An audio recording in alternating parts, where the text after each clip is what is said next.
జగిత్యాల జిల్లా కోరుట్ల పట్టణంలో గత వారం రోజుల నుండి మెషిన్ భగీరథ ద్వారా వచ్చే నీళ్లు రాకపోవడం వల్ల పట్టణ ప్రజలందరికీ తీవ్ర ఇబ్బందులు కలుగుతున్నాయని 31వ వార్డు మాజీ కౌన్సిలర్ పెండెం గణేష్ ఆవేదన వ్యక్తం చేశారు. ఇంత జరుగుతున్నా పట్టణ ప్రజలని పట్టించుకుని నాథుడే కరువయ్యారని, ప్రత్యామ్నాయ ఏర్పాట్లలో అధికార యంత్రాంగం పూర్తిగా విఫలమైందని ఆయన విమర్శించారు. ప్రతిరోజు దినచర్యలో భాగమై నీళ్లు అందకపోవడంతో ఇంటి అవసరాలు తీర్చుకోవడం ఇబ్బందికరంగా మారిందని ఆయన అన్నారు. కోరుట్ల పట్టణంలో గత వారం రోజులుగా మిషన్ భగీరథ పైప్ లైన్లు మరమ్మతుల కారణంగా మున్సిపల్ నుండి 2 ట్యాంకర్ల ద్వారా నీటి సరఫరా చేస్తున్నారని, కానీ ఈ 2 ట్యాంకర్ల ద్వారానే ప్రజలకు అవసరమయ్యే నీటి ఎద్దడిని తీర్చడం ఇబ్బందిగా మారిందని, పట్టణంలోని జనభాని దృష్టిలో పెట్టుకుని ప్రజల దాహర్తిని తీర్చడానికి కోరుట్ల ఫుల్ వాగులోని పంపు హౌస్ ద్వారా మిషన్ భగీరథ పైప్ లైన్లకి లింక్ కలిపి నీటి సరఫరా చేయడానికి ప్రత్యామ్నాయ ఏర్పాట్లు చేయాలని మున్సిపల్ అధికారులను ఆయన కోరారు. నమస్కారం. గత వారం రోజులుగా కొరుట్ల పట్టణ ప్రజలు తీవ్ర నీటి సమస్యను ఎదుర్కొంటున్నారు.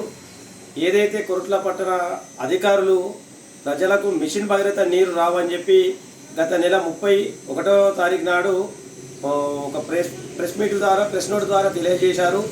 30వ తారీఖు 1వ నెల నుంచి 3వ డేటు 2వ నెల వరకు నీళ్ళ సరఫరా రాదు అని చెప్పి సోషల్ మీడియా ద్వారా ప్రెస్ నోట్ ద్వారా మాత్రమే తెలియజేశారు. 3వ డేట్ అయిపోయి 3 రోజులు గడుస్తున్నా కానీ కూడా ఇప్పటికీ ప్రత్యామ్నాయ ఏర్పాట్లు లేవు. కొరుట్ల పట్టణ ప్రజల సంఖ్య అధికంగా ఉంది.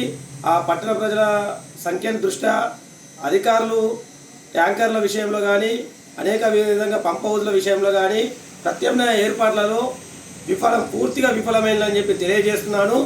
పట్టణ జనాభాను దృష్టిలో పెట్టుకొని ప్రత్యామ్నాయ ట్యాంకర్లు ఏర్పాటు చేయకుండా 3-4 ట్యాంకర్ల ద్వారానే కొరుట్ల పట్టణంలో మంచినీటిని సరఫరా చేస్తున్నారు.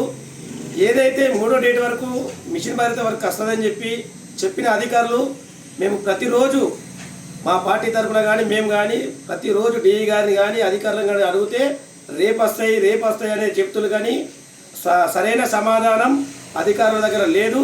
అసలు పట్టణ ప్రజలకు నీరు ఎప్పుడు వస్తుంది, అసలు ఇస్తారా ఇవ్వరా, ఇవ్వకుంటే ఎన్ని రోజులు ఇవ్వరు, ఎప్పుడు ఇస్తారు జనాలకు తెలియజేయాలి. లేకపోతే చేయకపోతే ఖచ్చితంగా మా పార్టీ ఒక పెద్దలతో మేము చేసుకొని మాట్లాడి కొరుట్ల మున్సిపాల్లో బీజేపీ పార్టీ ఆధ్వర్యంలో ఖచ్చితంగా మా పట్టణాధ్యక్షుడు ఆధ్వర్యంలో తెలుసుకొని 100% ఖచ్చితంగా ధర్నా చేస్తామని చెప్పి మేము తెలియజేస్తున్నాం.